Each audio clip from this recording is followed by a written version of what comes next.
Après 3 jours d'échanges, d'expositions et de partage d'expériences, les lampions sont éteints sur le Salon de l'amour, de la séduction et du bien-être SIASB 2022.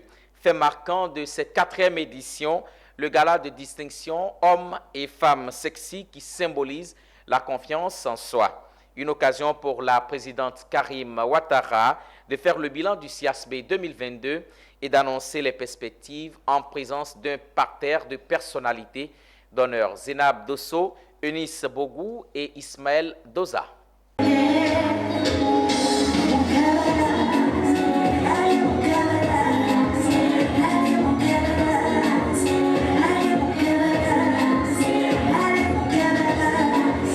La salle des fêtes de l'Hôtel Ivoire d'Abidjan a servi de cadre au dîner gala de clôture de la 4e édition du Salon international de l'amour, de la séduction et du bien-être. Après 3 jours d'exposition, d'articles sensuels, d'échanges avec des experts sur le thème communication et cohésion sociale, l'heure est à la distinction.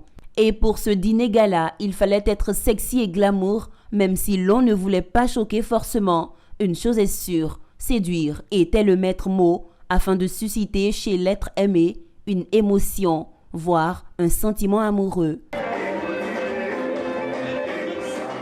Pour les organisateurs, l'amour et la séduction vont au-delà de la beauté et du physique pour s'enraciner dans un état d'esprit et de charisme. Et je suis très heureuse d'avoir reçu le prix Femme Sexy de Côte d'Ivoire. Sexy pas dans le sens péjoratif du thème, mais sexy par le travail, sexy par l'entrepreneuriat, sexy par le leadership, sexy par la motivation à la jeunesse. Et pour moi, être sexy, c'est avoir de la force. C'est un état d'esprit et c'est un esprit de gagneur. Parce que vous cultivez de la confiance en vous pour qu'on puisse vous voir sexy. Et je me suis dit, il y avait tellement d'amalgame autour de ce mot. Il fallait que je le fasse pour mon petit apport, je le fasse connaître et puis on aille au-delà du physique. Voici pourquoi le parcours est le principal pionnier, on va dire, pour décerner ce prix.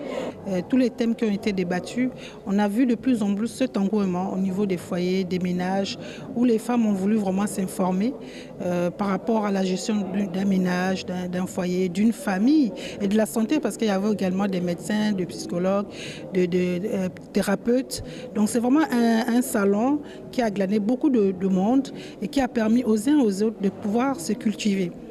La grande messe de l'amour, 4e du genre, a vu la présence de plusieurs invités et personnalités, parmi lesquels certains ont reçu des trophées d'honneur pour leur travail acharné au service des autres. Tous repartent avec une vision claire de ce que représente l'amour, la séduction et le bien-être. J'ai découvert un univers nouveau, un univers de femmes, un univers de famille, mais surtout un univers de prise de conscience que l'amour est quelque chose de permanent. L'amour, c'est un sentiment qui m'a toujours animé et je suis d'autant plus honoré que j'ai reçu ce trophée. On pourra exploiter. La beauté, 20 ans après, c'est plus la même beauté. Mais qu'est-ce qu'on fait qui va être exploité, qui va servir à toute une génération?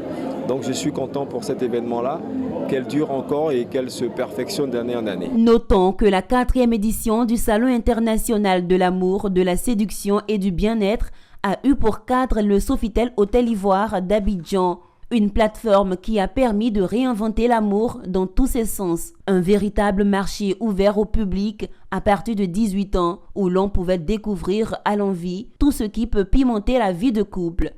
Lingerie, sex toys, onglerie, coiffure, littérature coquine, massage, parfumerie et autres produits aphrodisiaques. Le Salon international de l'amour, de la séduction et du bien-être était également un moment de partage d'expériences et vie de couple où médecins, sexologues, psychologues ou encore coachs en développement personnel ont littéralement édifié les visiteurs qui n'ont pas boudé ce grand rendez-vous de l'amour.